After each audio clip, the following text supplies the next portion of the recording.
Reform. The Reform Party is going places. They're the juggernauts of British politics right now. The Greens are doing their thing. The Greens are emerging. They're doing a good job, I would say. But the Reform Party are pretty much not playing around. They are playing for power right now. And it is, to some people, that's a moment of celebration. And we'll find out who those people are later on tonight also. And we'll give them their gloves. And then for other people, it's something to be scared of. But tonight, we thought to ourselves, as opposed to us speaking to each other about this, why don't we actually get to meet Reform and speak to Reform itself so we can actually think and hear what Reform has to say? How does that sound?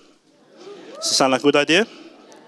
So there's two words we're going to use tonight. It's the ITV mantra. I was on Good Morning Britain this morning, if you saw me. Make some noise. This is why TV's dying, you know what I mean? TV's in big trouble. TV is in very big trouble. You know what I mean? But the ITV mantra is, be kind. It's not the Uppity mantra, however. But so what we're going to say is this, right? So ladies and gentlemen, we are delighted tonight that the Reform Party's mayoral candidate is here with us tonight. Say, well, can you say, woo, let's just give us a bit. There we go. Can we please introduce our first? Yeah, for real. Yeah. No. For real. Absolutely. Can I get my shirt on the back there, please, too? I need to look a bit, I need to just spruce up a little bit, please. Can I get, Lufus, can you pass me my white shirt on the table over there? I just need to press. Sorry. Should we welcome our first speaker of the evening? Shall we welcome Laila Cunningham? Ladies and gentlemen, Laila Cunningham.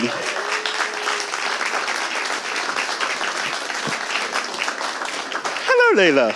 It is very nice to see you. Very nice to see you too. Thank you for coming. This is a beautiful room. This is the type of room that you'll be representing in your dream shortly. Laila, can you just give me a moment? Laila, can you give me a moment to just get changed quickly so I'm matching you just to make sure. Is this? Yeah, that's working. That's on. Thank you so much for coming, Laila. I'm really grateful too. Sorry. Thank you. This is live TV. It's a lot of books. You don't get changing room here or anything else. You just have to throw on the robe. You look like you're about to interview a politician. So that's fine.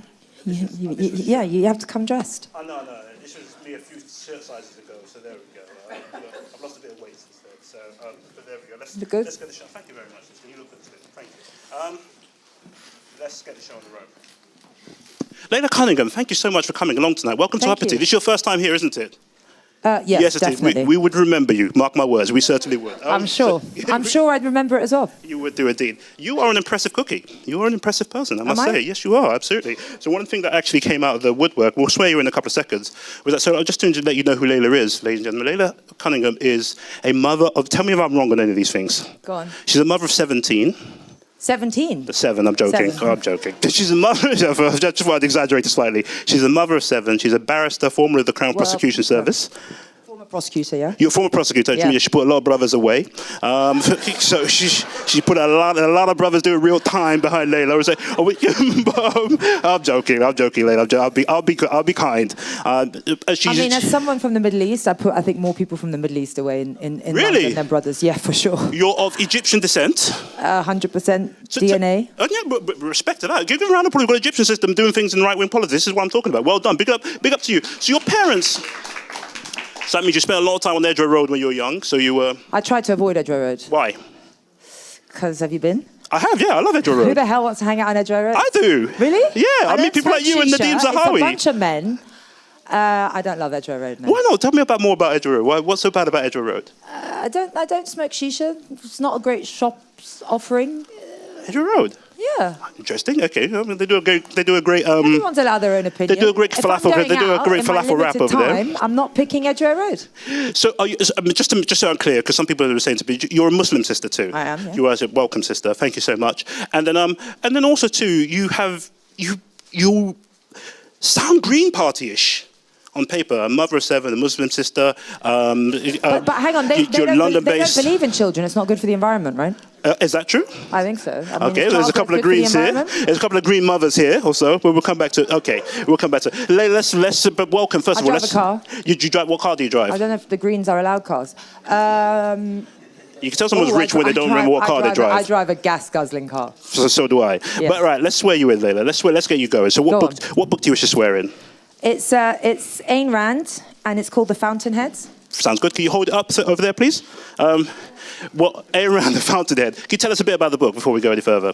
So I've been hearing about this book for a while. Have you read this book? Yeah, I'm not going to lie, I didn't finish it. It's all right. Don't worry about it. It's so big. Yeah, don't worry about it. But from what I've read, Yep. and I think, listen, I read on my phone, so I'm not exactly sure where I got to. Yep. But what I like that and why I read it is because it's my husband's favourite book, and I thought I'd do him a favour and listen to him for once. Sounds good. It shows you that prosperity and creativity comes from people. It doesn't come from the government.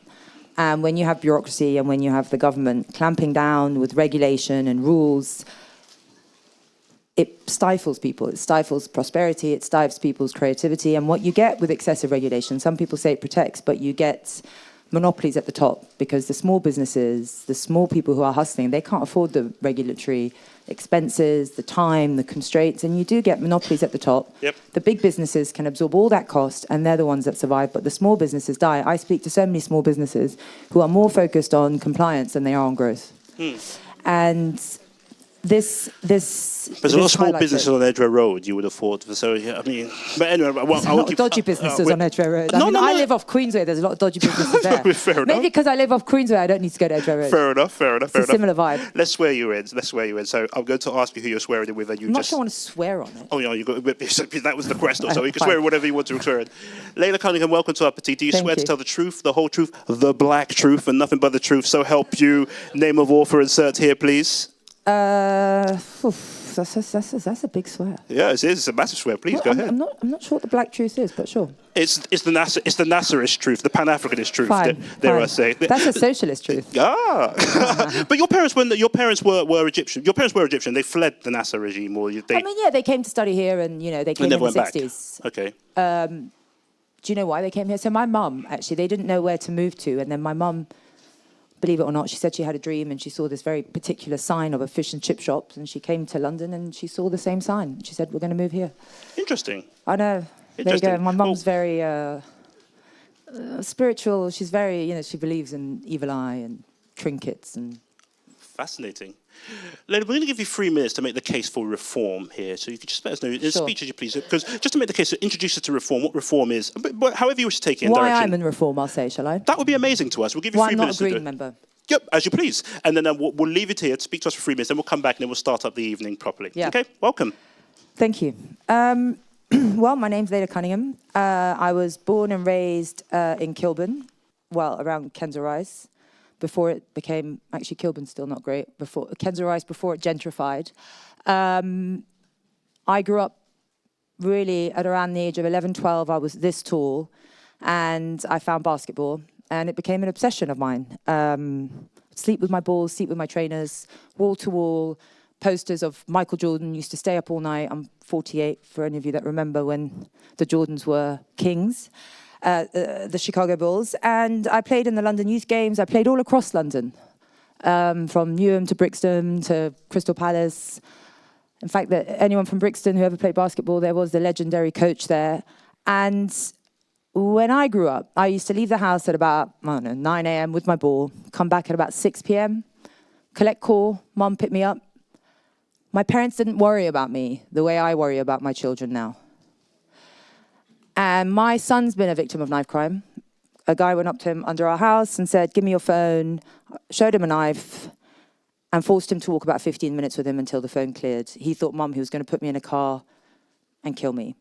My other kids were victims of youth in Balaclava who pursued them daily, stealing their phones, and the police told me there weren't enough resources to investigate.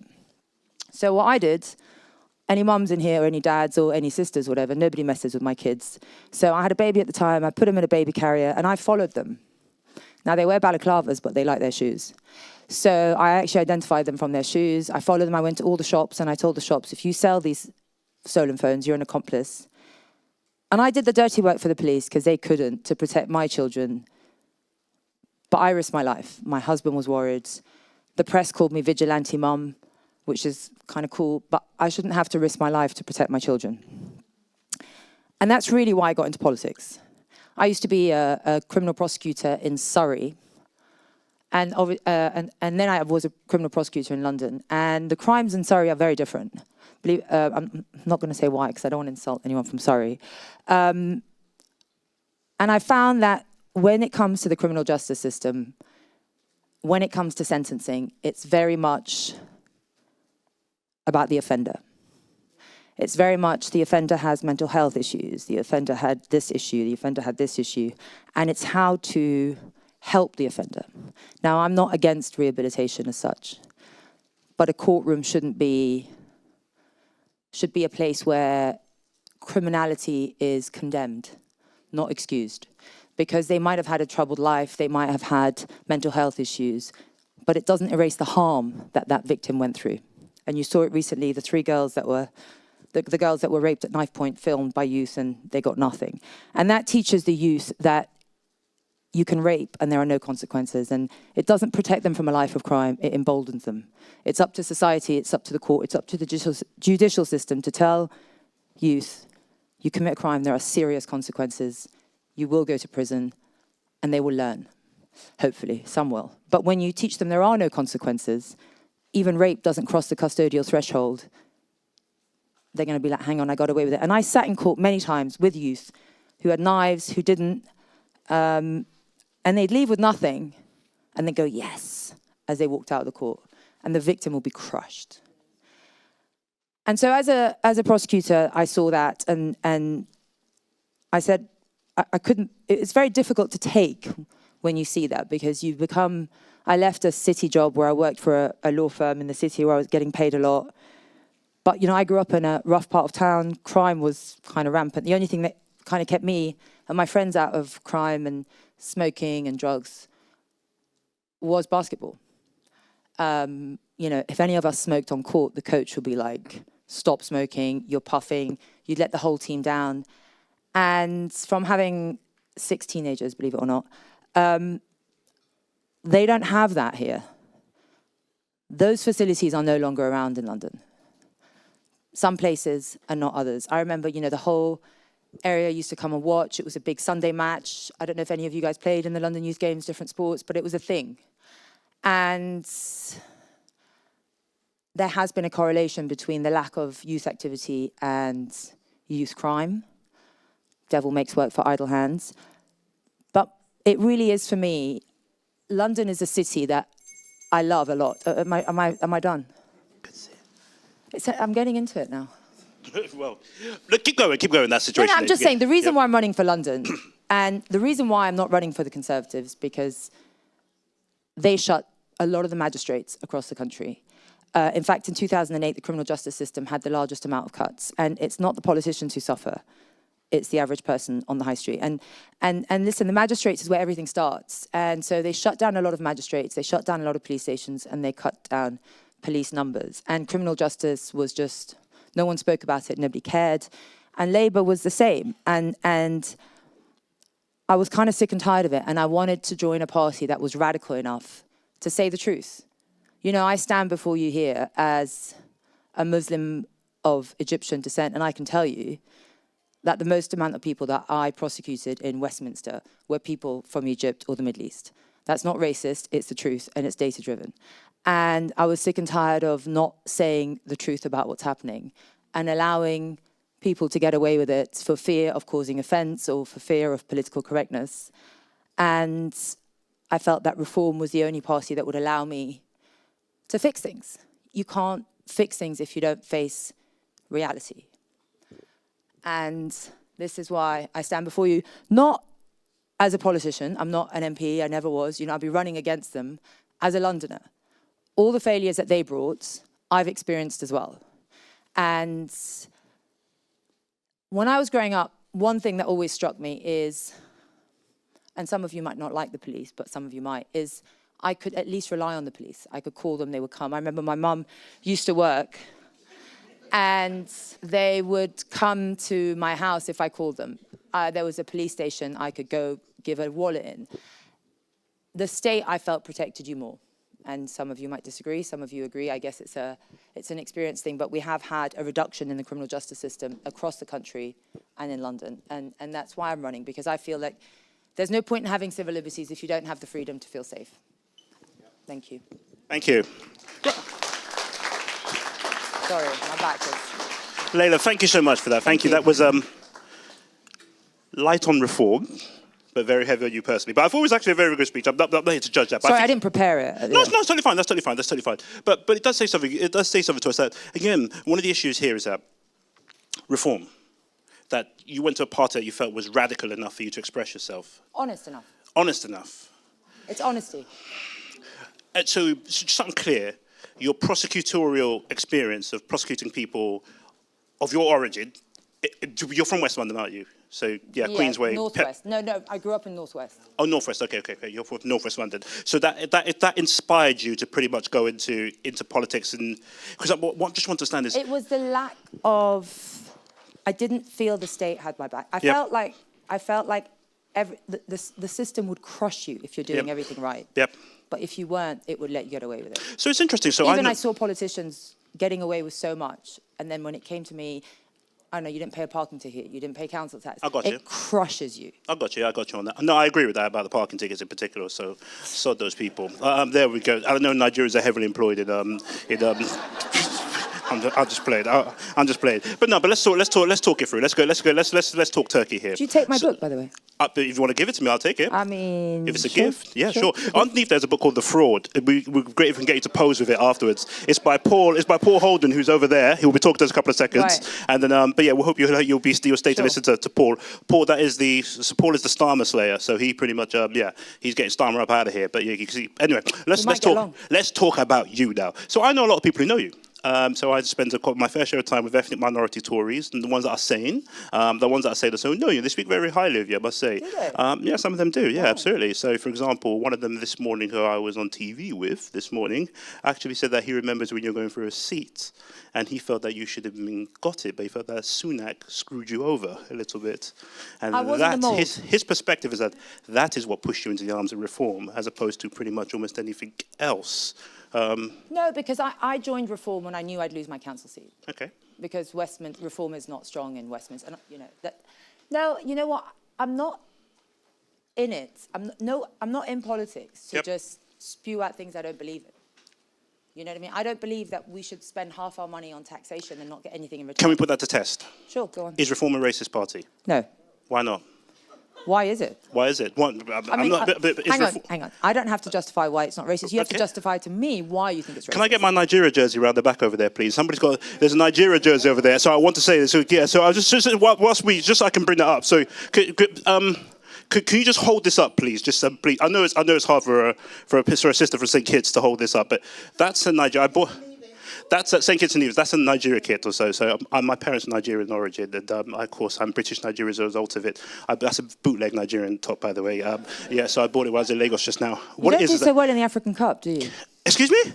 I think Egypt kind of thrashes you. No, I think we're actually neck and neck. Egypt. I think Mo Egypt, Salah has won nothing. I think Egypt wins the African Cup way more than Nigeria. No, you haven't won anything. Ghana and Nigeria. No, you guys haven't won anything in the 80s. Mo Salah won nothing. Mo Salah won nothing. But let's talk about this. But anyway, let's talk Turkey. Should the Nigerians be used to fill up potholes? Yes or no? No, that was a horrific. Was that racist? Yes or no? I have no idea who that person is. Of course. Okay. Then, if we then talk about the rhetoric that's coming out of Manchester right now, we're seeing it in a lot of different places. We're seeing it like, the mass deportation of millions of people, all this sort of talk. It does make you feel that Laila, you don't strike me as somebody who's signed up to this sort of stuff. And that's what just really bewilders me. So when I looked at you, when I saw your campaign, I think it was at Queen's Park or so, I thought to myself, this just strikes me again as a normal sister. It doesn't strike me as somebody you don't come across, as, to put it mildly, you're not Kemi-ish. So listen, a political party is a massive thing. You've got loads of councillors. But some are racist. Yeah, some of those comments are horrific. Horrific. I can't believe it. Mm-hmm. You know what I mean? I've never met them. I don't ascribe to them. But sadly, there are people who slip through the net and say horrific things. It doesn't mean I condone it. It doesn't mean I feel anything to it. And I reject the premise. Listen, as I said, I'm the daughter of immigrants, right? Thank God every day they chose Britain. And so I come from gratitude. Yep. But I come from realism. Okay. And when my parents came in the 60s, immigration was in low numbers. And my parents came to Britain because of everything Britain represents. They left communist Egypt. This was a place where you work hard, you can get on. This is a place where there was rule of law, and they didn't have that in Egypt. And when immigration is in small numbers and it's controlled, right, it works. But what we've seen is mass immigration.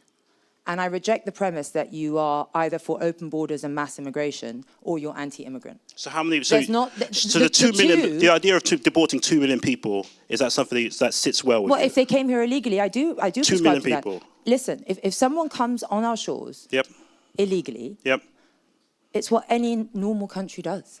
Why should? Have you ever lost your passport on holiday? I have not. No, I'm careful. I've had the pleasure. Okay. I can tell you, it's an effing nightmare. Right? I would not even dare to rock up to Heathrow Airport and be like, you know what, I forgot my passport, I don't have a passport, let me in, stick me in a 4-star hotel at the taxpayer's expense, and I'm not even going to tell you who I am. Because that's what happens. And I fundamentally think that is not right. I don't think there's anything wrong with saying that. No other country, Nigeria wouldn't accept that. Nigeria would. Yeah, Nigeria would. Yeah, trust me, it really would. Yeah, Nigeria would. No, that's about you. You just pick. That's why Egypt doesn't do well. The ball fell on the right foot, and you didn't bang the goal in. But no, but the key thing here is this, right? The key thing here is this, like later. But seriously, again, there's so much stuff that comes out of reform, and we'll come into. We've got our fact checker here, and we're introducing a new fact checker for Uppity called the Fem Checker. So we've got the Fem Checker here, ladies and gentlemen. So Femi is going to be on. It's going to be on.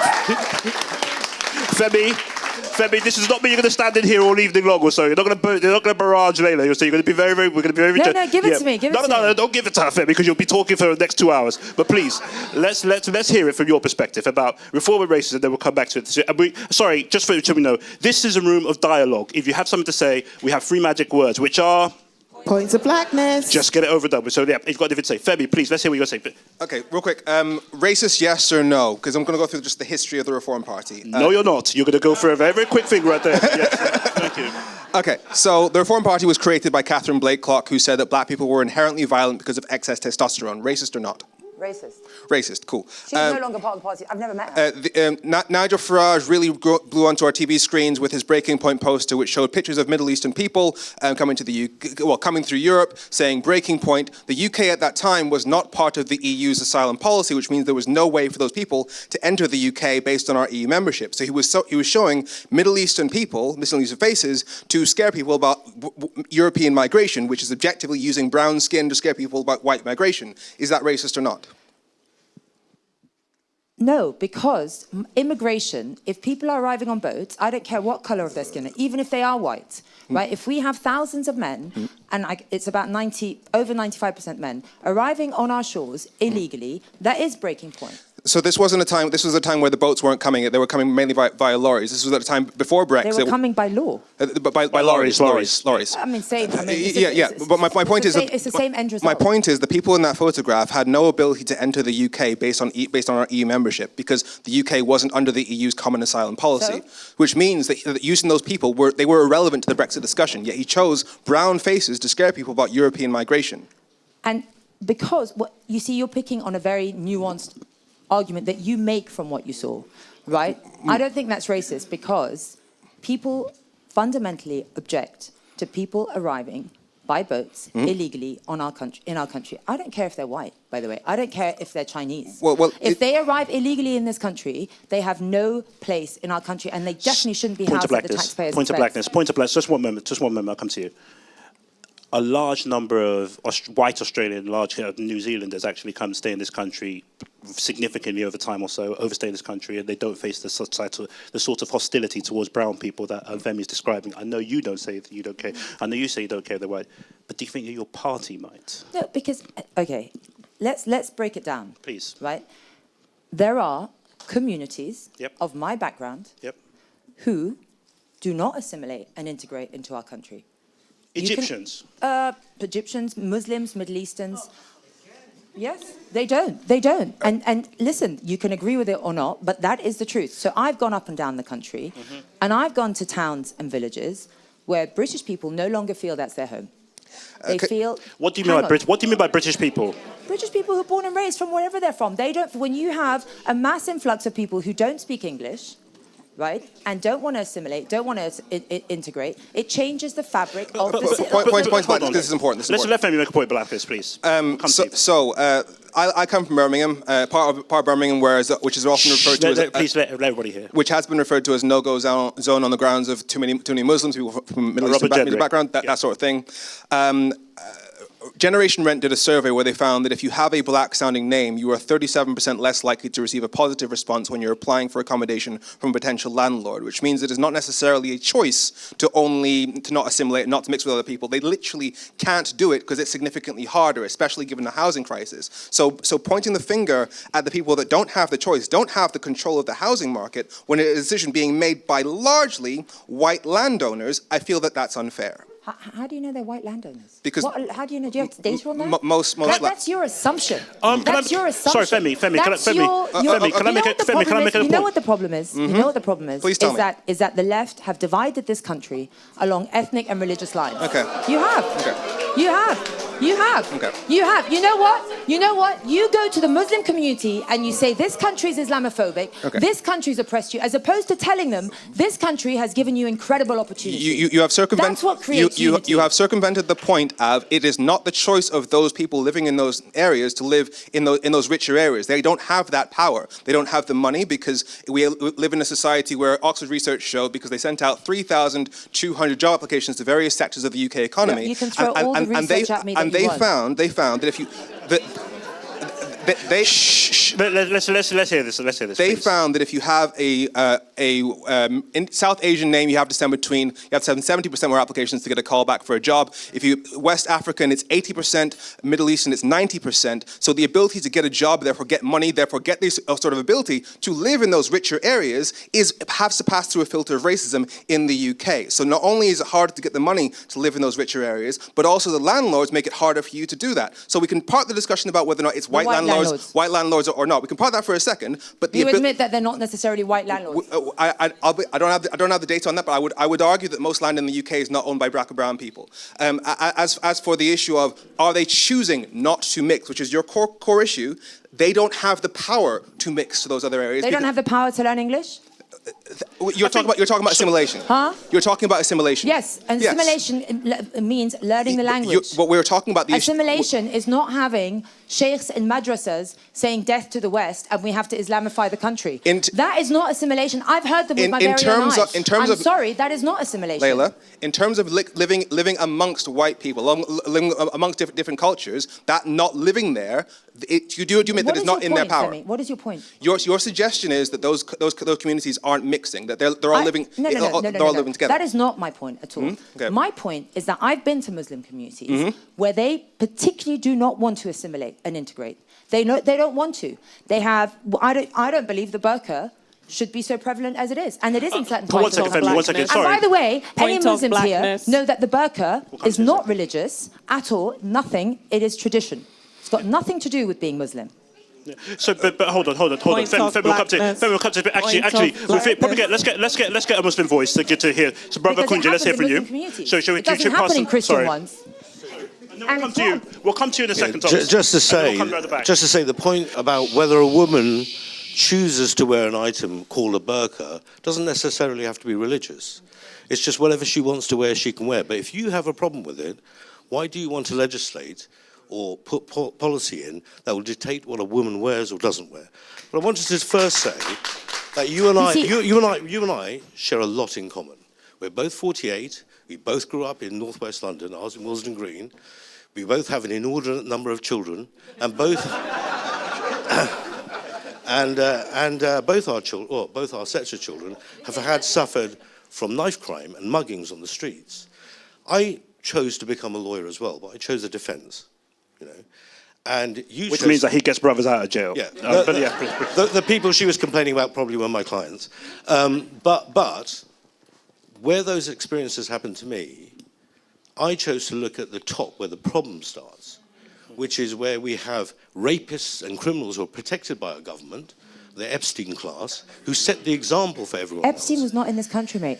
Well, he did operate at times in this country. You know what it was? Epstein was in Buckingham Palace. Yeah, but Epstein was in Buckingham Palace. Epstein was not in this country. Ghislaine Maxwell was actually the more higher role paedophile than Epstein. So you're right. They operated in the US.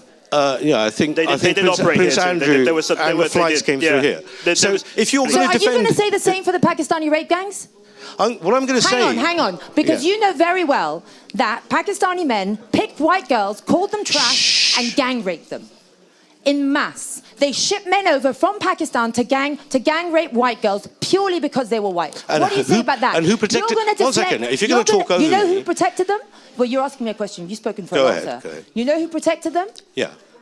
The political class. Politicians. Exactly. And police. But and you know why? What you've for fear of being called Islamophobic. Right. Well, what you've done with that... What you've done with... One second. Hold on. We've got a point of blackness from our sister over here. What you've done with that is you've gone for the lowest common denominator. What's the lowest common denominator? Which is the people on the coalface.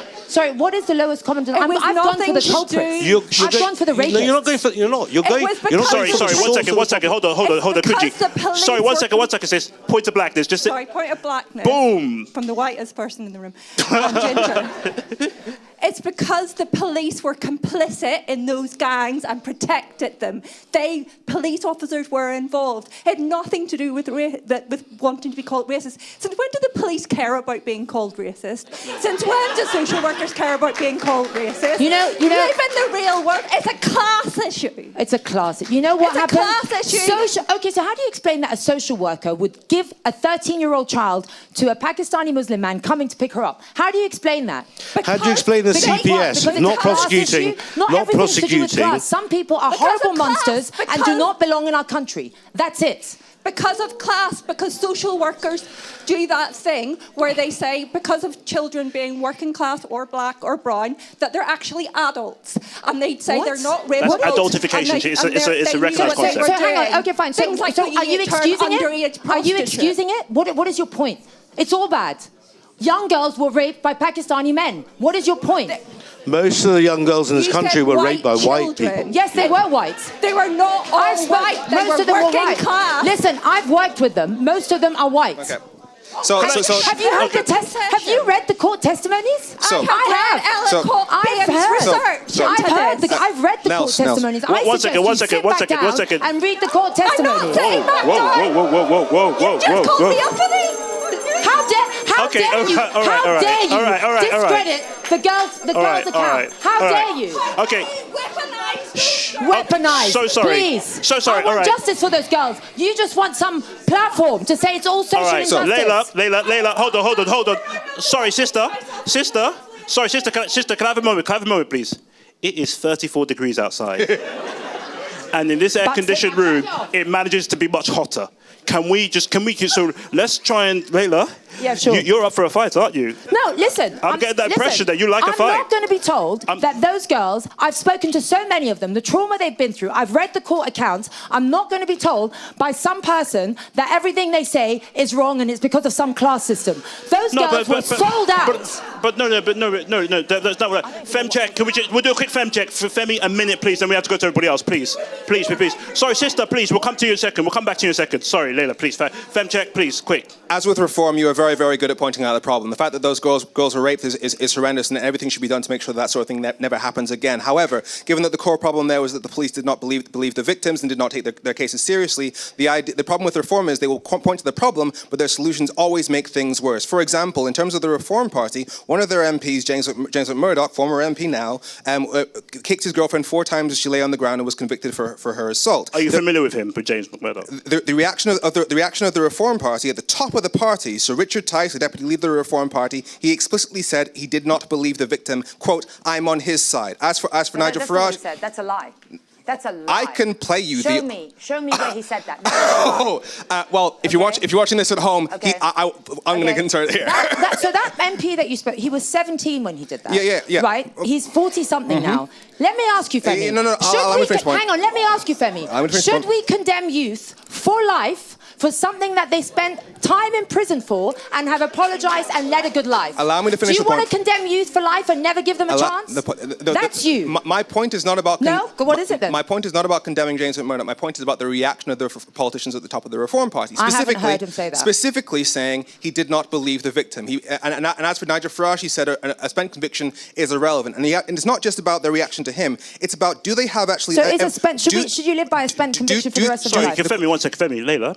The passion in which you're showing for James McMurdoch. Hold on, no, he does. He's our in-house human VAR. What a good thing, right? So, but hold on.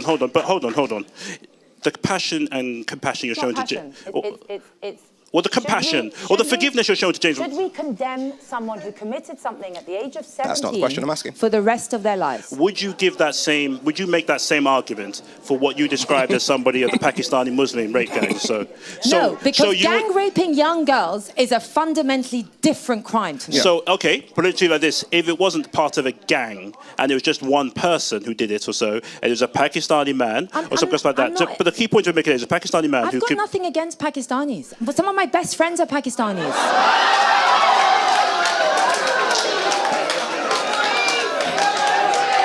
All right, let's get some points. Let's go because we're running out. Hang on. This is. We got to be careful with this. Okay. Hang on. Be careful with this. No, hang on. No, hang on. Please. Let's hear you. I can say that the majority of Shh, please, let's Laila's good at this. I gotta hand it to you. Yeah. And that's the point, right? You see how you all reacted? Yep. Because I'm pointing out the truth. It was No. It is data driven. It was the majority of Pakistani men who committed the grooming gangs. I can also say, well, I haven't been asked about it. I can also say that it's the... Oh, sorry. Thank you. Well...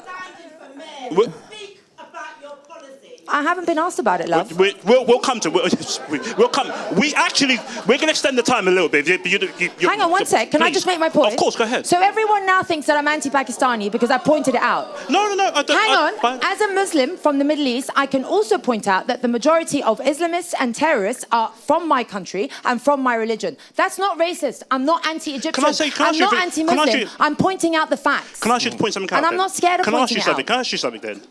Can you look at the camera down there and point out an inconvenient fact about white people? You know what? Just pick any issue, please. Just tell us any. Tell us any sin that white people commit. Because you've said a lot about Egyptian people, about Pakistani people, or so one for another. Just tell us something about, because the overwhelming majority of this country is white. But just tell us one thing. I'm not here to condemn different groups. I'm pointing. You know what I mean? Every group, every ethnicity has its own issues. That's not the point why we're here. Tell us about the issues. But tell us about the issues that white people, about the ills they bring to society. I'm not going to sit and list ills that every nation brings. Okay, that's fine. You give us your answer. That's not what I'm here. But I get it. But I'm not here to vilify everyone. I'm pointing out facts. But Laila, can you? But why are you defining that as vilification when it comes to the powerful segment of society? But when it comes to like powerless Pakistani men or powerless Pakistani men. You called them relatively Pakistani men. Have you read the quote? I have. But the point seriously, you want to go tell the thousands of girls that were gang raped with men accused that they were powerless Pakistani men? Laila, compared, Laila, hold on, Femi. Compared to what we see as the elite rape gangs, when we talk about be it the Savills, what elite rape gangs? When we talk about the Savills, we talk about the Epstein class. That's horrific as well. The difference is the police and the political class didn't cover that up. Yes, they did. They're still up. This is a different world altogether. This is a completely different world. Savile? Well, hold on. We'll come back to. Sorry, family. Let's get some more points. Are you trying to make the point that I think it's fine for white men to rape, but it's not fine for Pakistani men? I don't think so. Let me just be clear. Please. Any rape, any gang rape is abhorrent no matter what colour of your skin is. I understand that. Okay. But don't try and put words in my mouth. I would never try and do that. But Laila, can I plead with you then? Can I plead with you? Just say something about the majority of this country. Or so that one of their ills. Because it's very easy. That's what I mean. It's hard to believe that you don't view. It's hard to believe that you don't. I think you made your calculation. Listen, let's go to our sister in pink over here. We'll come back. We'll spend more time on this than we originally expected. Let's come, please. Okay, this is a lot to take in, and I am very taken aback by, because you're a lawyer, and I feel like some of the stuff you're saying just doesn't compute. Like what? Okay, so illegal What migration. have I said that doesn't compute? I need to answer the question, babe. Go on. Okay. So, But you just said some of the stuff I said didn't compute. I'm asking, what is it? All right, Tops, make your point. Layla, please, give a grant to seed ground to let okay, us yeah, speak. because can we just establish this is not the courtroom? Let's just establish that. Well, it kind of is, but there we go. She swore in. I just swore in a book. Yeah, but it's not. So... She's under oath. Yeah, this is not court. And she's perjured herself a few times already tonight, but please go ahead. Yep. And I think as a lawyer, you understand that language is very important, right? And words mean things. So when we say things like illegal migration and they're illegal, like, that's bullshit. You know it is. Yes, it is. You don't, people I stand that... by those words. Okay, it's not going to work if I can't speak, babe. Oh, Top, speak. Please speak. Be forceful. Okay, so...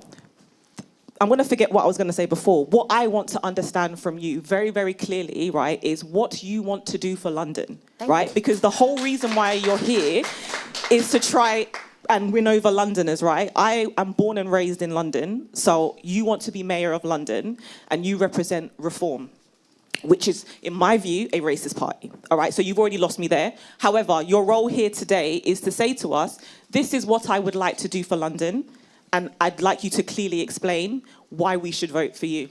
Actually, I'm just going to point at Blackness. My role was not to do that. He put me here in the role as to represent Reform and why it's not a racist party. And the reason why I didn't mention what I'm going to do for London... But you've also not answered that question. Yes, I have. No. Because we don't care the colour of your skin, your religion, your sexual preference. If you love this country... That's a hard sell, Layla, today. Why? It's just, What policy have we said that depends on the colour of your skin?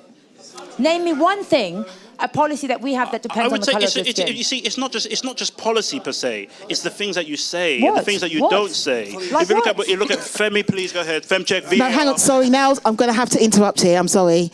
We have another point at Blackness right here. Sorry. Is that George? Yeah. George, you've got to be quick with this because you've not got half an hour question. Please go ahead. You can't let Layla spout 20 minutes No, of nonsense and then tell me I need to no be insults to quick. it. Please, go ahead. Okay, thank you. So we've had a bit of tap dancing for the white man. Hold on one second, George. George was the former Oxford Union president. Oh, I know. When they came. Oh, thank you. I appreciate that. I recognise him. Oh, they came for me and him at the same time, the Charlie Kirk thing, and we're still standing. cute. And you're here. Yeah, okay, we didn't ask you to come here. Okay, well, fair enough. There we go. In fact, before we get into it, I thought it was quite funny how you said we shouldn't condemn 17-year-olds for what they said. But, your whole party and political affiliation thought it was fine to condemn a 20-year-old for something they said. Round of applause. Again, just a bit of the intellectual dishonesty that goes in the Reform Party. But You instead celebrated the death of a No. human. So we're going to have some parliamentary procedure here. I'm going to talk, and I'm not going to be interrupted. Thank you. Sorry? Thank you. Don't talk to me like that. No, thank you. Don't talk to me like that. Let's keep it all polite. Let's keep it all polite. Come on. No, I'm trying to be polite. Don't talk. If you want to be I'm respected, trying to be polite. then you've got to be I'm trying to be polite here. respectful. I'm asking you to not interrupt me, please. Thank you. Okay, so instead of... I haven't done anything for you to say thank you. Oh, no, it's all right. All right, for George, speak your mind. George, I can give as good as I get, love. We know that. Yes. Thank you. George, please speak your mind. Please speak. Because we're running out of time. Instead And of long tap speakers. dancing for the white man, I'm going to ask you to come back to the initial premise of what Femi was trying to talk about, which is the fact that Reform is a racist party. Instead of attacking the premise and talking about why Reform isn't a racist party, you've gone on all of these different tangents about illegal immigration, about grooming gangs, when you actually look at the inquiry and it shows that actually there are high proportions of white grooming gangs than there are Pakistani grooming gangs. There are more white grooming gangs in the north than there are Pakistani grooming gangs that aren't being policed, that aren't being dealt with. And again, this is because of a systemic problem within the police. It is not a cultural one. There are factors that can play into it. And that is the whole point, that there's a systemic problem in the police. But you want to blame the immigrants instead of the systemic issue being the police. Sorry, you don't want to blame the rapists? No, I want to blame the rapists. And I Okay, want to also that's look it. at why it is that they've we not allowed to say been they're Pakistani? able to avoid harm. Are we not allowed to say they're Pakistani? Why can you not talk about the police? Why can you not talk about the fact that white grooming gangs are more prominent than Pakistani grooming gangs? And the tragedy is that it was covered up by the police. But again, I want to even come back to my initial point. You use all of these dogmatic dog whistles and all of these talking points in order to obfuscate from legitimate criticism about the fact that your party is racist. You still have Why is it racist? You still have not tackled that issue. Why is it racist? Okay, here we go. Femi was talking about how in 2016 Nigel Farage used pictures of was it Muslim women? Middle Eastern women to depict immigration within Europe. That physically was not possible according to the laws of the EU. So here, he's clearly using... You know why he depicted that? No, let me finish. He's clearly using a dog whistle and using certain imagery in order to portray an image of Muslim people and immigration that is delegitimate, that is not real, that perpetuates Islamophobia, that perpetuates racism across this country, that perpetuates division. So he's using the tools of racism, he's using the tools of discrimination in order to further a political position. And he's doing that knowing that this is not a legitimate point of entry for those people in the EU. Do you know so what? instead of attacking that, instead of addressing that, you've decided to go on all of these different tangents to prove that racist reform cares about all of these people. George. That they platform all of these Mate, immigrants this is and not all of your these time. people of color. Are you going to get to That the they chase? platform all of these people of color. Yeah, it is. They platform all these people of color. George, you gotta and suddenly rap, they're not you gotta racist. rap, you gotta Well, land. when all you do is perpetuate racist talking points. Explain to me how the Reform Party isn't racist when all they do is spout racist nonsense. Please explain. Okay, so Thank you, George. Round of applause. Thank you very much for George. Thank you, George. Thank you so much. George, Yeah. what racist talking points have I repeated here? It's okay. Everything I've said is racist. Really, what? What have I said? What have I said that's racist? All right. Okay. Femi, can you pass us the microphone, please, at the front? And I'm going to address George after. There is a legitimate concern when... Point of Blackness, sorry, Sister, point please. of Blackness. Thank you. There is a legitimate concern that when a population changes very quickly, right, that change in demographic can unsettle people. That's legitimate. But what you do is you demonise perfectly people who are just trying to do what we're all trying to do, which is to live a better life. That's what you do. And everything out of your mouth is demonising. How? Because it's illegals. There is illegals. I'm sorry, if you enter this but country hold on. illegally on a boat, you are an illegal migrant. Sorry, I mean, 1 second, sister. That is a point of law, by the way. Layla. Yes, it is. Read the Borders Act. Layla, hold on 1 second, hold on. Layla, but surely you're a lawyer. You understand what dehumanizing language means, and this is in the history of Europe, amongst other places too. That the language that we use to describe people can sometimes actually impact on, particularly for us as a room of black and brown people, formerly colonized people. I won't apologise for saying that people arrive on our shores on boats are illegal migrants. If you truly believe that it was And that might be, listen, we might disagree, but you're not going to convince me otherwise. And you'll find that a lot of British people do not want people arriving on our shores illegally, being housed at the taxpayers' expense with absolutely no documents. You have no idea who these men are. Let me put it to you this way. If you're part of the Muslim Brotherhood, if you're part of the Taliban, you're not going to get a visa. You rock up on a boat. And that's... They're escape. How do you know they're not the Taliban? Well, how do you know? How do you know they are not? There is no effective filtering system. There is no, because some of them have gone to sexually assault young girls. Some of them have, from France. They're escaping France. They're escaping from France. We'll come back. Thank you very much. Sorry, who's next? We'll put Sorry. them near you. Okay, we've got one here. Just want to get to as much room as possible. Sorry, guys, because sorry, guys, we just need to get as many people to speak as possible. I'm protecting all my internalized racism. Sorry, I have to point. I have to point of Blackness here. Okay, 1 second. We'll just say, Femi. You are so out of touch with what happens in the rest of the country. It's sad. Femi, very short, please. You're so out of touch. This is important. The Refugee Convention says that you have the right to enter another country without permission, as long as you apply for asylum within a reasonable period of time. If you actually genuinely thought it was illegal, you wouldn't be. Your policy wouldn't be to get rid of the Refugee Convention because you know that makes it legal.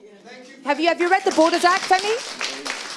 Have you read the Borders Act? He studied Under it. international law, it's legal. Have you read the Borders Act? I don't care about international law. I care about British law. There we go.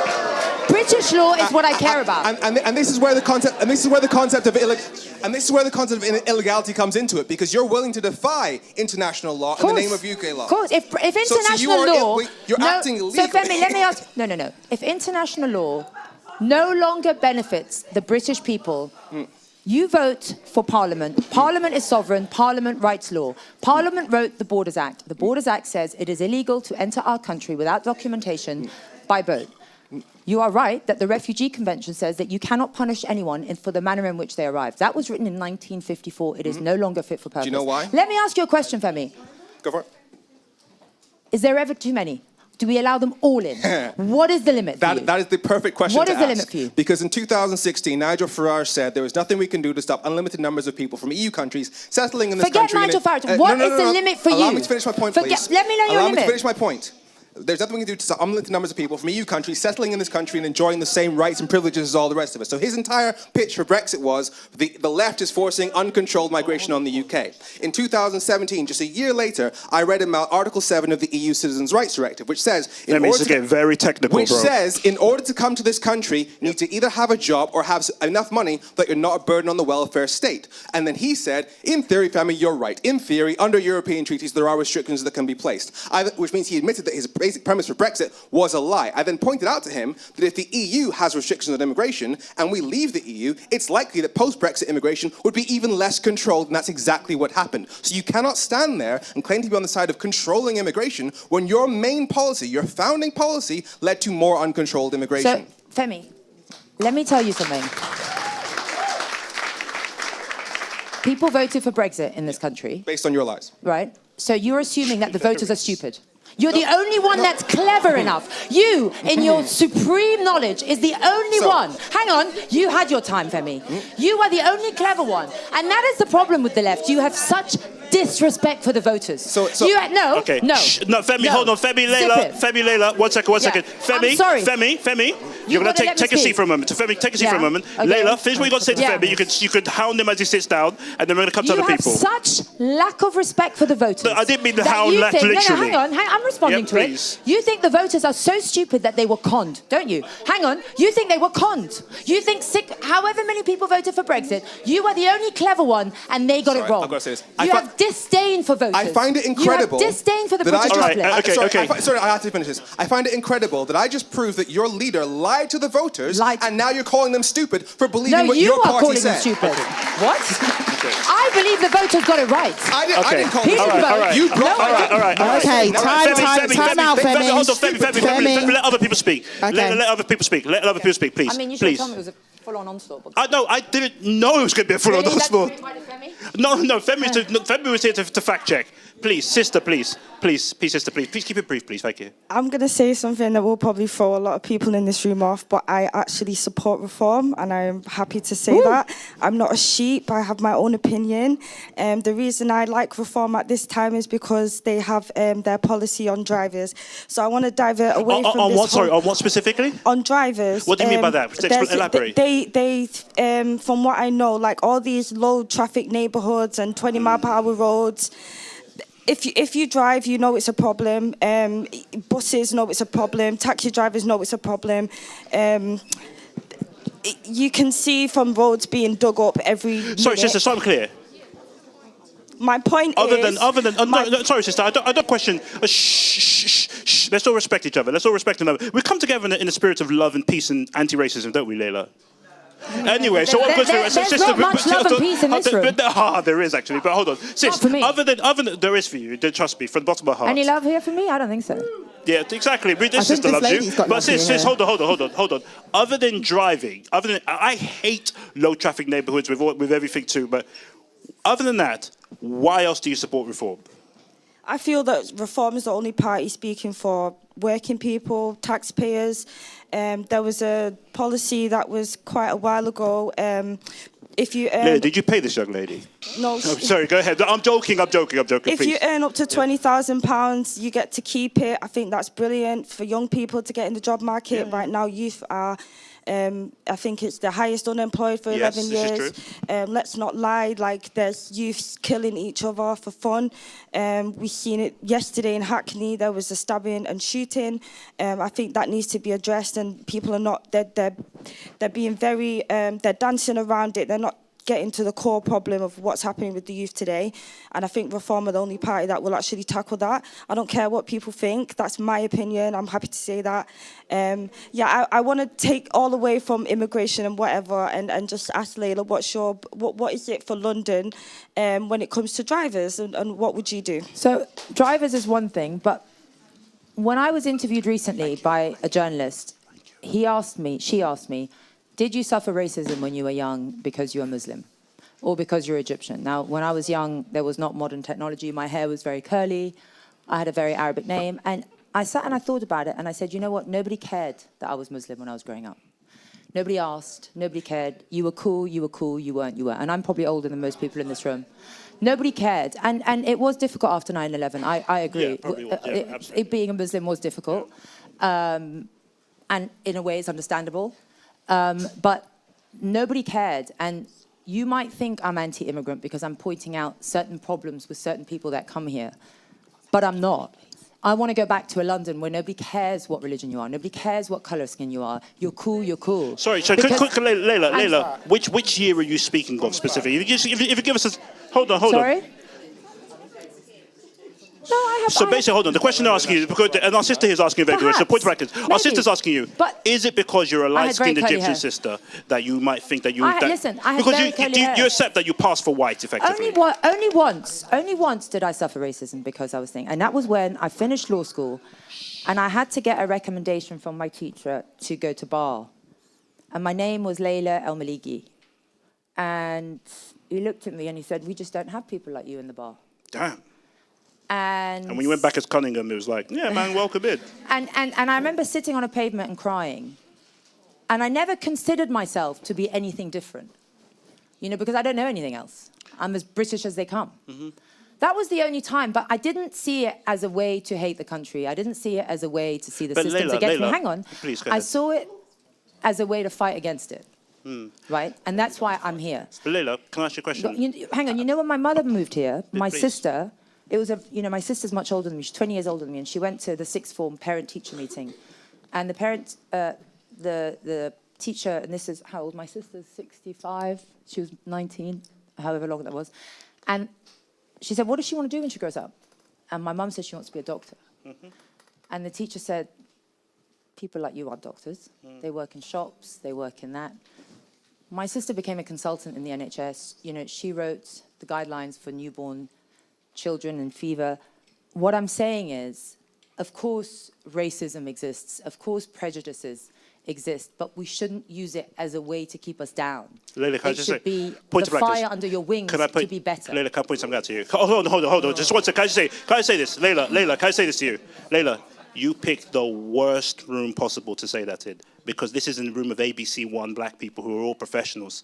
That story is not unique to us. It is our story. Yeah, are you with me? So that's our story. This is what we're doing. But the point is that I'm being attacked as someone who's racist. I've also suffered from it. Yeah. But I don't see it as I want to prove that anyone, no matter what color skin you are, what religion you are, can achieve greatness in this country. And for me, the uniting message is not that we're all different. It's not that you want me to talk badly about the white community. It's not that you say I'm a racist. I just want you to be an equal opportunity offender. That's all. But yeah, it's not because I say that there's a more predominant Pakistani men who, in certain parts of the country, rape young girls. It's not that I say that Muslim Middle Easterns are more likely to commit terrorist attacks. That's not what I'm here for. And that's not a unifying message. I know why my parents came here, because exactly that. My sister could be a consultant. I could stand here running for mayor. That wouldn't happen in Egypt. And that's what we have to go back to. Why did our parents come here? Why are we here? Because this is the greatest country in the world with the largest opportunity. Of course you'll suffer hardship. Of course there's assholes who are prejudiced. Screw them. You fight against it. But you must not fear pointing out the truth in your own community. But sometimes, but there's a flip side. You have to point out the problems in your community. Laila, I can understand, but there's a flip side to why many of us are here. It's not racist to do so. But Laila, there's a flip side to why many of us are here. It's because Britain came to our countries, or so. That's pretty much what. So we didn't come here for that. But yeah, but please, Kimmy, yep. Okay, hi everyone. I've got two quick things. We don't say hi everyone here. We say. Point of Blackness. Yep. It's my first time. Thank you. So 2 quick points. You can't look at Laila, by the way. You weren't done the salt. So just 2 quick points. One is that...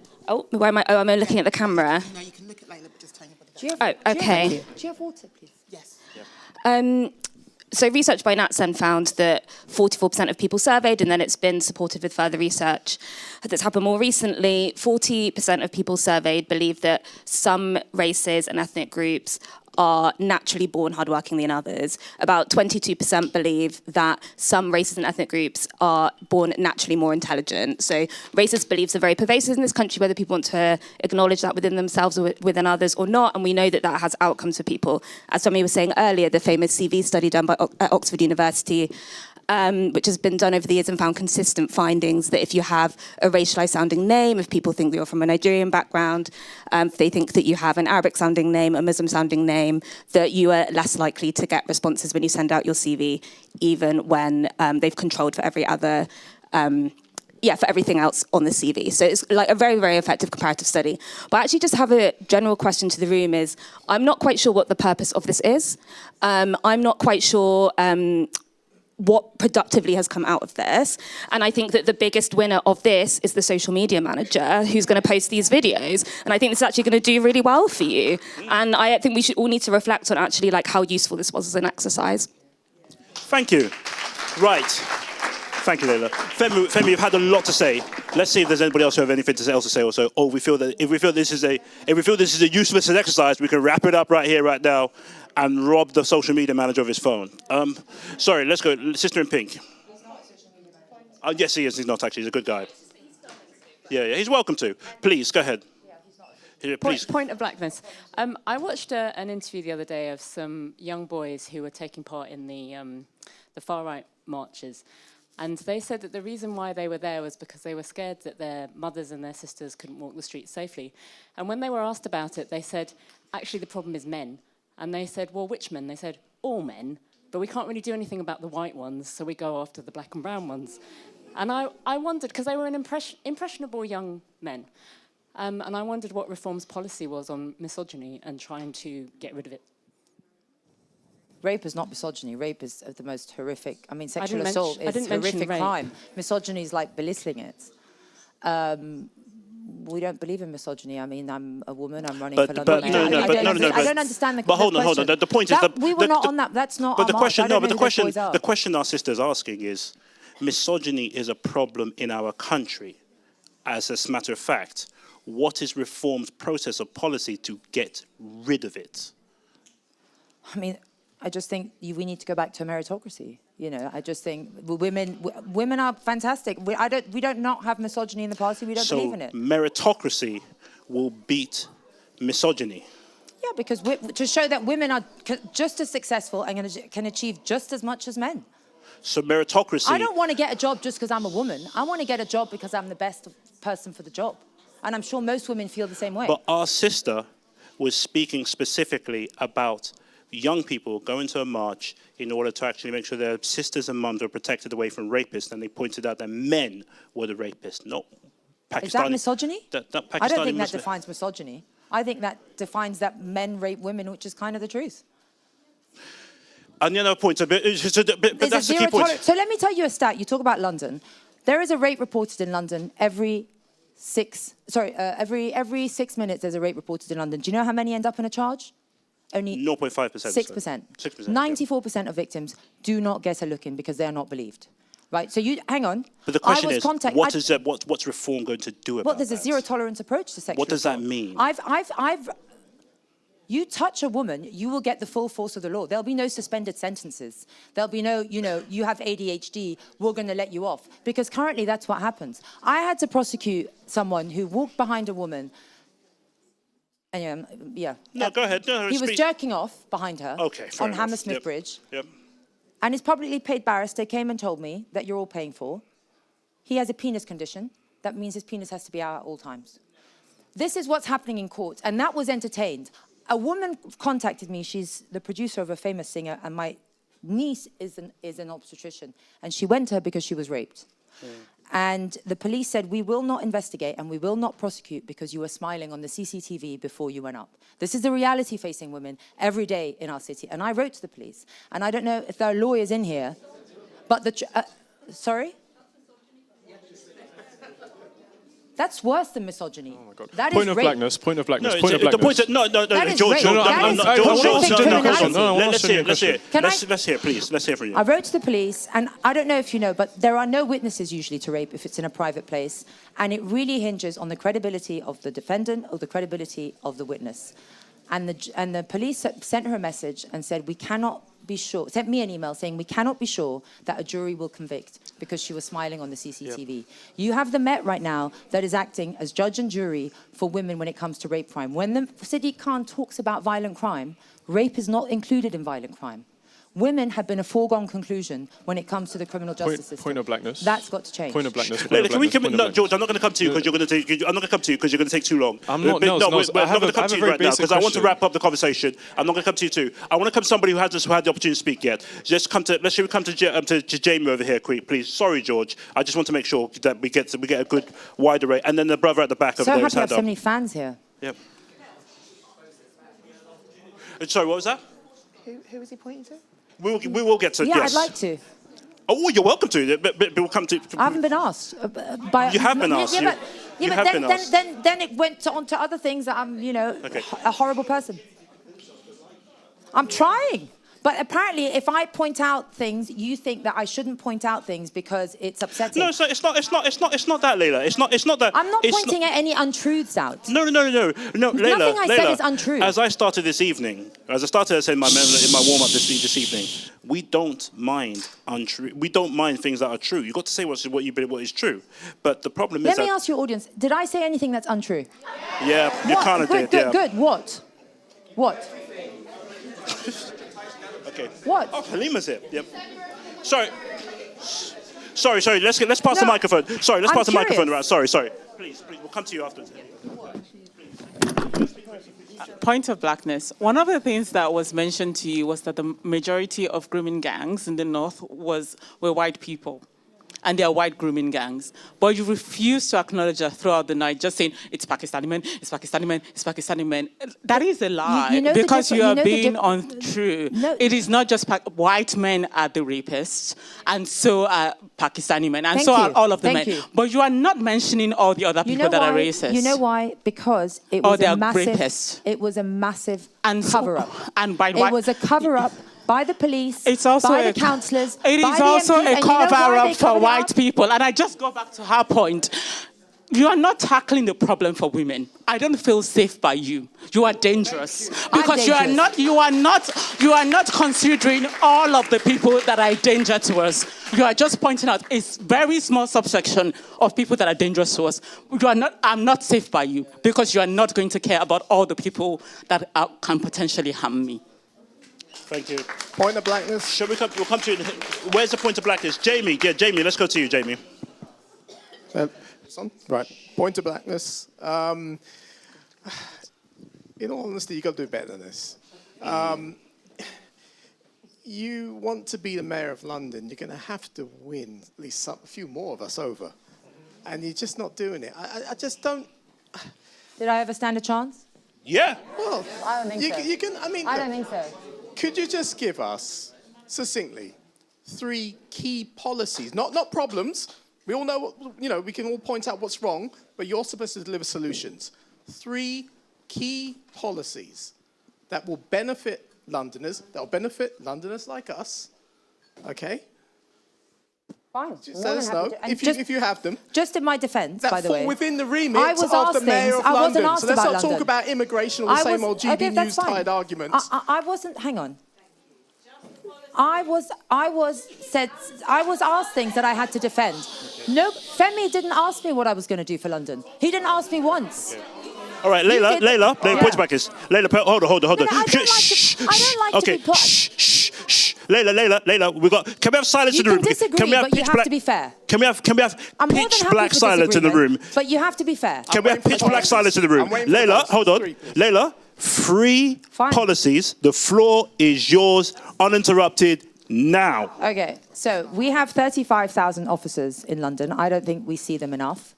I think that I want to see police stations in every borough. In a city of 9 million, we only have 2 counters that are open 24 hours. I want to have, right now, Sadiq Khan has a specialist unit for hate speech. I want to see a specialist unit for sexual assault for women. I want the data to be counted in violent crime. And I want to have a zero-tolerance approach for shoplifting. I know people who own shops who have stopped calling the police because they think their phone calls are being blocked because they call so much.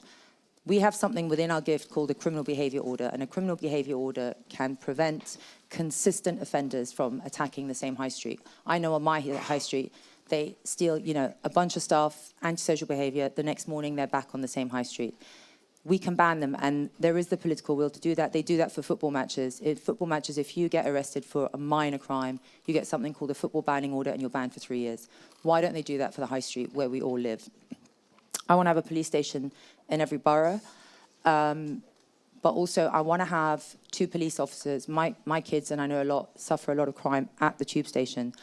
I want to have 2 police officers at every tube station and in hotspots when women come out of nightclubs. I don't want women to fear walking in London anymore. And my daughter was also a victim of sexual offence, not far from us. So I come from a lived experience. A second thing is we are a city where you're born and raised here, you work really hard. When it comes time for you to raise a family, you can't afford a home. And that's because we don't build enough houses. We are bogged down. I speak to home builders who are bogged down in environmental regulation and excessive regulation. It takes about 7 years, up to 7 years, to get planning permission. And as I said, the problem with that is that the small home builders who are really hustling to build the best property for our young people, forever homes where they can build a family, they're priced out of the market, and you get the big guys at the top because they can afford the excessive delay and the regulation, and they build houses that are frankly substandard and no one wants to buy. So I want to see people born and raised here. I want to live here, because it's a city, sadly, that when it comes time to raise a family, we tell our kids, it's no longer the city for you, it's too expensive, you've got to move out. Third of all, I don't believe drivers should be penalised and punished every time they drive a car. I used to prosecute traffic trials for my sins, and it's the only time that I've seen grown men cry, even though I've prosecuted much harsher crimes, because they've done 23 miles per hour 4 times. Their license has been removed. And I think a blanket 20 miles per hour across the city is punitive. And listen, good policy protects people, bad policy punishes people. And the 20 miles per hour, it's not really catching reckless drivers, it's just catching drivers. So I want to reevaluate that. I don't believe that the ULEZ has been beneficial to the city. I speak to people in the outer boroughs who have to drive into London. And when you have to drive into London, ULEZ charge is not going to stop it. It's just a tax. And it's a tax on people who drive into London to work, care workers, people who drop their kids at school. And it has kind of created a 2-tier London. And I want London to be open for everyone. I don't think that every time you enter your car, you should be punished, taxed, treated as a cash cow. LTNs, I don't know if you saw, but in Croydon, they were found guilty of imposing 6 illegal LTNs, fleecing motorists for millions. And those are the 2 things. I want people to enjoy their city. I want them to look, I want them to have the choice. I sat in a council meeting where they were saying, we don't want people to drive their cars. My mum's 90. She's not going to get on a bike. It's a great pleasure for her to have the independence still to drive. I mean, she doesn't now, but up to 2 years ago, drive a car. And people should have a choice to commute how they want and not be run by ideology.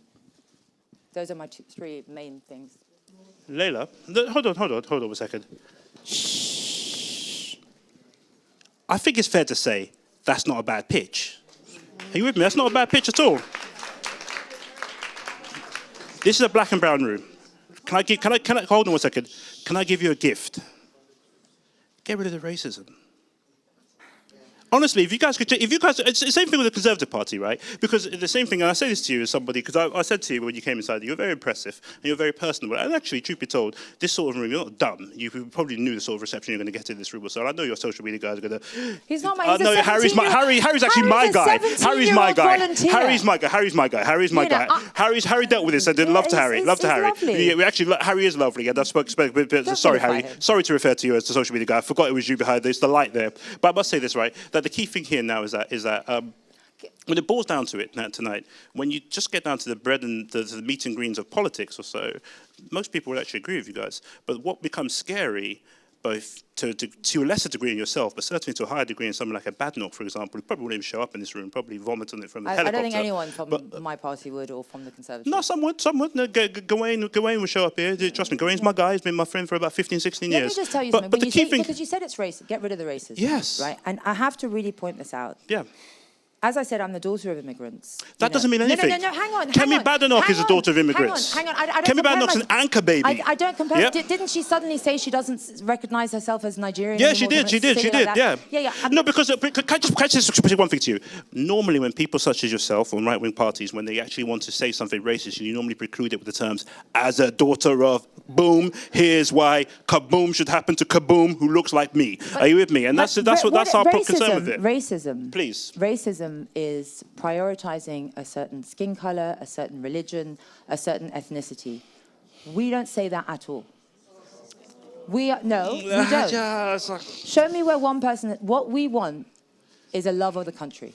VAR. He's dying. He's dying. What we want is a love of country. You know, and I think that's forgotten. I see kids are taught that our country is shameful, our history is shameful, but let us all remember why our parents came here. You see, I don't abide by that. My parents came here because it's the best country in the world, and it's thanks to this country that I stand here before you. And that's what has to be reminded. And for me, that's a unifying message. And you brought me here. I did. And you told me, because I mentioned the Pakistani rape gangs, because I mentioned that Muslim terrorist, you said, for equality, talk about the bad things about the white people. I don't want to talk about the bad things about anything. I want to talk about what makes this country great. But hold on 1 second, But the reason why I said that is that, again, dare I say, use the word ilk, often does that. You have every horrible thing to say about Trevor Phillips does the same thing. Every horrible thing to say about black and brown people. So he's also racist. Trevor Phillips. Is Trevor Phillips racist, yes or no? So what the good thing, right? So the problem with it, we're not crazy, we're not stupid, we're not lying. No, I mean, it's an interesting perspective. I don't see him as racist, but, you know, why? Why is he racist? Okay. All right, Femi, have your last word, Femi, then Femi, you've got to be quick, please. May 2024, Nigel Farage on Sky News said 47% of British Muslims support Hamas, support a terrorist organization. The survey he was quoting asked British Muslims who they had more sympathy for, Israel or Hamas. He presented that as 47%, i.e. half of British Muslims supporting a terrorist organization. How can that be anything other than implying that half of British Muslims are terrorist sympathizers and therefore hate speech? Wasn't he quoting one of the researchers that you've been quoting the whole night? Wasn't he quoting a poll? What? Wasn't he quoting a poll? Yeah, by right-wing think tank, and he misquoted it. And all the studies you say, are they left-wing think tanks? All the studies you quoted I quoted Oxford University. I mean, again, listen. No. Listen, don't come to me with various studies from random places and say that it's Nigel Farage's study. And say no, it's not. He didn't commission that. No, but he quoted it. Okay, and he quoted it. Guys, you cannot say. Right, Femi. Layla. That's a poll. Femi, that's a what? It's a poll. He quoted a poll. Okay, fair enough. All right, he misquoted a poll. Femi. It didn't say that. Okay, he didn't say that. Femi, thank you very much. Femi, round of applause for Femi, first of all, for his all right. Layla. Anyone else? No, this is not Guns a tag blazing? team. Okay. Guns blazing, it's your last chance. Hold on 1 second, hold on. Ready and loaded. Can we just ask, Ready and loaded, go on. This guy's ready and loaded when he wants to. Hold on, because we got 2 more things to get through tonight, or so. This is a lot longer than This gentleman wants to speak, though. I know, but bro, I'm so sorry, bro. Not tonight. Sorry, what was that? Hold on 1 second, Let's hear this. It was just, I mean, you're obviously running for Point to Blackness. So tomorrow is Eid for Muslims who celebrate it, and if you're running for the mayor... Yeah, I'm going to my brother's for a barbecue. Okay, and so how, you're running for mayor for London, right? Yeah. So it's not just about your brother. How Sorry? do you celebrate it in London? How are you going to celebrate it in London? Secondly, actually, that wasn't my... I'm going to celebrate it with my family. I mean, am I supposed to go running around the whole city? I want to find out, what do you love about London? Everything about it. London's you know what I love about London? It's my home. It's all I know. It's where I was born. It's where my parents build their life. It's where I'm raising my children. My mother lives, my mother's 90. It's given me everything. It's where I prosecuted criminals here. I started my legal career here. I'm raising 7 children here. It is my home. Whether it's got faults or not, it will always have a special place in my heart. And I'm not willing to accept that decline is inevitable in our city. I'm not. I'm not willing to accept that graduates do not want to come to London because they don't feel there's opportunity for them to ever own a home or get a good job. I'm not willing to accept that. I'm not willing to accept that crime is a foregone conclusion. I'm not willing to accept that women can get raped and only 6% end up in a charge. I'm not willing to accept that shoplifting is a form of shopping in our city right now. I don't accept that I should always be wary of if I take my phone out if I'm going to get mugged. I'm not willing to accept that. So Laila. Just because you point out something that's wrong doesn't mean you don't love a city. If I go to a doctor and he tells me I have cancer, it's not that he doesn't like me. He's pointing out something and we're going to fix it. Laila, that's why I'm running. I have 2 really brief questions for you. Number 1, can you just look into camera number 2 over there and say, just for tomorrow, just say Eid Mubarak to my brothers and sisters in Islam. So just Eid Mubarak. To my brothers and sisters in Islam. Okay, fair enough. sorry. The second thing, sorry, that was just me being horrible. I'm sorry. I mean, seriously. That was me being horrible. You see, that's the problem. That's the problem. You're disingenuous. I'm not. You are trying to sow division. You're calling me disingenuous. Yes, you are disingenuous. Oh my days. Anyway, right. But the second thing I just want to ask you this. Right. You've spoken a lot about shoplifting tonight, and really, have really, I? you have. And you spoke a lot about crime and a police officer outside every tube station. And the police, well, some of these things I actually think are very, very good. Also,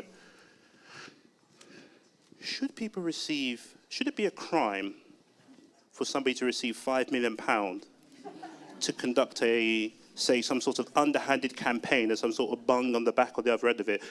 Should corruption be policed a lot more, is what I'm saying. It's not corrupt. It was a gift, and that he wasn't. Do you believe that? I do, yeah. And you call me disingenuous? Why? You break my heart, Fredo, honestly. Right, but anyway, it's just because I can tell you don't believe it. Is he being prosecuted by the police? But the prosecution is completely subjective. Policing is subjective. If Nels Abbey took £5 million from somebody, trust me, the police would be on my door right now. Where did you get it? You know it. You would have been at my door. You would have put me behind bars right in a heartbeat. Trust me, the police would prosecute if it was a crime, and it's not. My goodness gracious me! So you don't think you think CPS racism and classism free? If I was a patriot and I wanted to see Nigel Farage as Prime Minister, you don't understand how much threats he gets on his life daily, right? If I was Nigel Farage and I wanted it, you might not agree with it, and if I had that much money for Harborne, 5 million is nothing. It's like me giving Nigel. How much money do you have? 5 grand. All I'm saying. That's like can you give me 5 grand? If I want you to be Prime Minister and it will help protect you, 100%. I'm sure there's things I can find that you could do, that you'd be happy for me to do. 100%. Can we just finish this with a poll? Right, we're going to finish with a poll that's right behind us, just in front of us. Can we all, so the original word was reform, friend or foe. And we're going to end this debate by answering that question collectively. Put your hand up. Hold on, friend or foe to you. Okay? Okay. 2 black and brown people, so the children of the colony. Let me land. Right? So what the quiz thing, right? Friend or foe? Reform, friend or foe?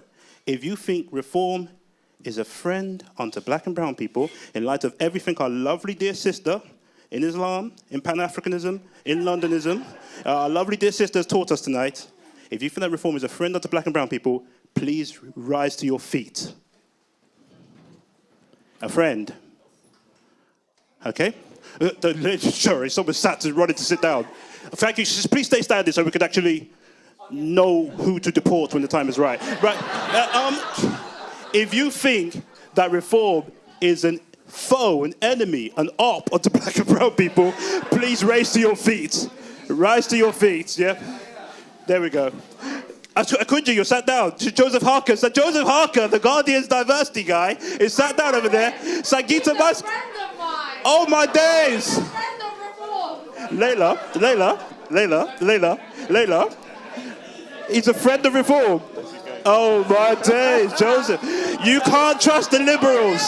You can't trust the liberals. That's you can't Joseph. Trust the liberals. You can't trust the liberals. The liberals. But Laila, you got a resounding. I think this probably do you more favors than it will do you anything else. Really? But yeah, it probably will. But the key thing of this, right, is that you've come here tonight, and we appreciate you coming here. We think you've done it. I think you're a fighter. I'll give you that. I think you're a fighter. I'm a Londoner. All Londoners are fighters. That's how you survive. You're giving Essex vibes more than London vibes. North Wheezy. But the key thing is this, right? The key thing is this. The key thing is this, right? We need to wrap this up, guys. This is the longest debate we've ever done, ever. Yeah, exactly. So, so Laila, we'll just say this to you, right? I just saw tonight, right, that you spoke to us for the best part of an hour and a half. And I'm giving Essex vibes? Kind of, yeah. Like, Have you been to Kilburn in the 80s and 90s? I grew up in Kilburn. Well, No, I grew up in Maida you Vale. have I'm a to Maida fight Vale in boy. Kilburn. I'm a Maida Vale boy. Maida Vale's the posh pub. Exactly. No. Maida Vale's the posh pub. Exactly. But the key thing We is... used to say Maida Vale to seem posh. No, I'm actually from Maida Vale. But That's nice. we can come back to that. Thank you. It is nice, actually. I wish I grew up in Maida Vale. I'm sure you did. You probably learned something. But there we go. I mean, you would have been smarter. But the key thing is this, right? But you have to take that feedback away. And I think it's something, because you want to represent a city that looks like this. Mm-hmm. And it's important that you actually represent a city that looks like this, it feels like this or so. This is what London looks like. This is modern London. This is the future of London. And it can't be nice for you, a sister, and we accept you as a sister here, for you to represent your political party and for everybody in this room to view them as enemies. That's not good for any of us. So let me ask you a question. This is still continuing. Please, go ahead. Sorry? No, sorry. Let's let her land by asking me a question. Forget reform. Impossible. Yeah. What about? Imagine I was from no one. That was my pitch for London. If you're from where? No one. The pitch for London. Is that what you guys want to see for London, or no? No, the pitch for London, from my perspective, the pitch for London. Oh, hold on. The Greens are saying no. Hold on. Let's ask again. If you liked Laila's pitch for London, please stand up. If you like Laila's non-racist pitch for London, the de-racialized pitch for London, please stand up. Okay. If you liked a de-racialized pitch for London, okay, well... What aspect don't they like? Laila, we have another 2 things to get through tonight. But Laila Cunningham, will you come back to this? Not sure. I'm joking. What a good thing. But look, it was lovely to have you here. And thank you very much. Thank you, sir. Bless you. Round of applause, Laila Cunningham. Bless you. Laila, thank you. Laila, bless you. Thank you. Thank you. You're a sport. Honestly, you're a sport.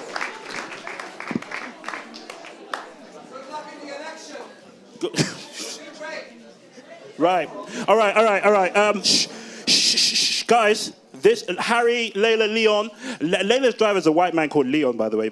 So just show you, Laila's down. Laila's got a white man called Leon as her driver, and he's a lovely brother. So I was really shocked tonight when I met him. I thought it was a white man called Leon. I've not seen that since the 1800s.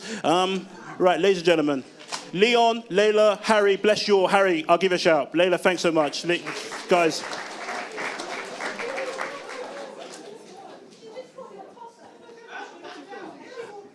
It's all right. We don't. We've told her everything. We've told everything we think about her. Anyway, ladies and gentlemen, thank you so much. Shh. So we need to keep the show on the road because you've got about 45 minutes to get through 2 hours of worth of programming.